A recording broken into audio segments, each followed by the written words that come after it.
Hi అండి. Welcome to food and living.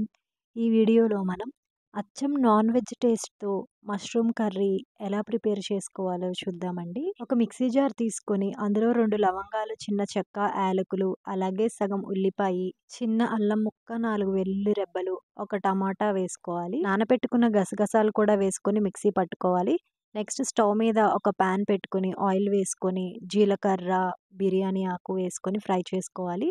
అది fry అయిన తర్వాత ఒక మీడియం సైజ్ ఉల్లిపాయ కూడా వేసుకొని లో ఫ్లేమ్‌లో పెట్టుకొని వేయించుకోవాలి. ఇప్పుడు అందులో ఒక హాఫ్ స్పూన్ పసుపు కూడా వేసుకొని ఫ్రై చేసుకోవాలి. ఉల్లిపాయ వేగిన తర్వాత మనం ముందుగా మిక్సీ పట్టుకున్న పేస్ట్ అందులో వేసేసుకొని కొంచెం వాటర్ కూడా పోసుకొని కలుపుకోవాలి. గ్రేవీ ఒక 5-10 మినిట్స్ ఉడికించుకున్న తరువాత ఇప్పుడు అందులోనే టేస్ట్‌కి తగినంత ఉప్పు, కారం వేసుకొని ఉప్పు, కారం అంతా గ్రేవీకి పట్టేంత వరకు కలుపుకోవాలి. ఇప్పుడు ఒక 200 గ్రాముల మష్రూమ్స్ సన్నగా కట్ చేసుకొని ఆ గ్రేవీలో వేసేసుకోవాలి.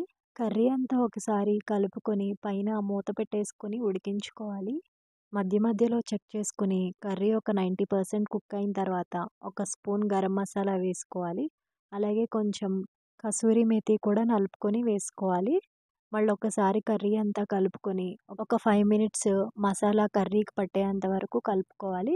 చివరిగా సన్నగా కట్ చేసుకున్న కొత్తిమీర ఆ కర్రీలో వేసుకొని అంతా ఒకసారి మిక్స్ చేసుకొని స్టవ్ ఆఫ్ చేసేసుకోవడమే.